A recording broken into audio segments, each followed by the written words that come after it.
વિરામ બાદ નજર અન્ય સમાચારો પર કરીએ તો રાજ્ય સરકારના બજેટને ઇન્ડિયન ચેમ્બર ઓફ કોમર્સે આવકાર્યું છે।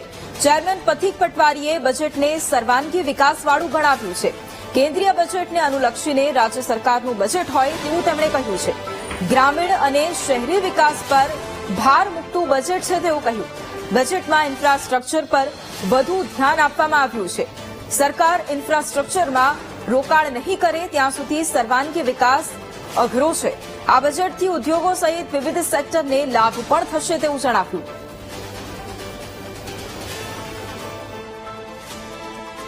निर्मला सीतारमणजीए जे सेंट्रलનું બજેટ આપ્યું એને અનુલક્ષીને સ્ટેટ બજેટ આવ્યું હોય અને એની લાઇન લેન્થ મેન્ટેન થઈ હોય એ રીતનું આ બજેટ છે। આ બજેટમાં પણ ઇન્ફ્રાસ્ટ્રક્ચરને ઘણું પુશ આપવામાં આવ્યું છે, કેમ કે એક ગવર્મેન્ટ સમજી ગઈ છે કે જ્યાં સુધી ઇન્ફ્રાસ્ટ્રક્ચર સ્કેલ અપ નહીં કરીએ, ગવર્મેન્ટ ઇન્ફ્રાસ્ટ્રક્ચરમાં ઇન્વેસ્ટ નહીં કરીએ ત્યાં સુધી સર્વાંગી વિકાસ કરવું ડિફિકલ્ટ છે।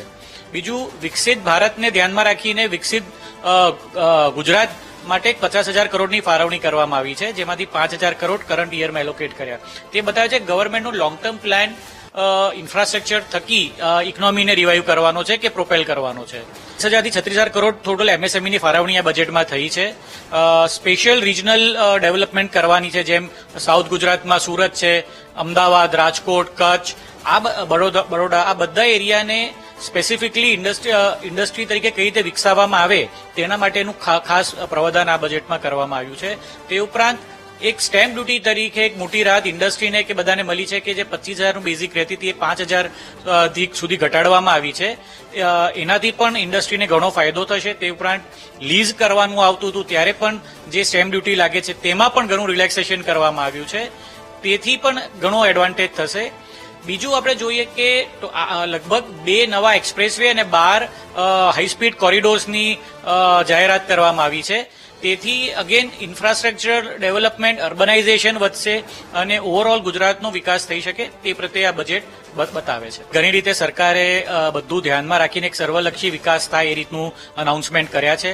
અને મોસ્ટ ઇમ્પોર્ટન્ટ કે સેન્ટર અને સ્ટેટ એ બંને એક વિઝનથી જ્યારે ચાલે ને એનો ક્યાંક ને ક્યાંક એડવાન્ટેજ આખી ઇકોનોમીને દરેક માણસને ઇકોનોમીમાં થતો હોય છે, એ લાર્જ સ્કેલ હોય કે મીડિયમ કે માઇક્રો એન્ટરપ્રાઇઝ હોય, દરેકને એનો લાભ થતો હોય છે। એટલે central policy, state policy align હોય એ રીતનું જ આ બજેટ છે, તેથી બધાને લાભ થઈ શકે તેવું દેખાય છે। ગ્રામીણને લગતું સરખું છે કમ્પેરેટિવલી? જો રૂરલ ડેવલપમેન્ટ ઘણું સરકાર કરી રહી છે, રૂરલ વિકાસ પણ ઘણો થઈ રહ્યો છે, ફાર્મર્સ આઉટપુટ વધી રહ્યું છે, એગ્રીકલ્ચર પ્રોડક્ટિવિટી વધી છે, એટલે ઓવરઓલ ડેવલપમેન્ટ એગ્રીકલ્ચરમાં પણ સારું થઈ રહ્યું છે। એટલે એગ્રીકલ્ચર ઇન્ડસ્ટ્રી માટે બંને માટે એક બેલેન્સ બજેટ છે।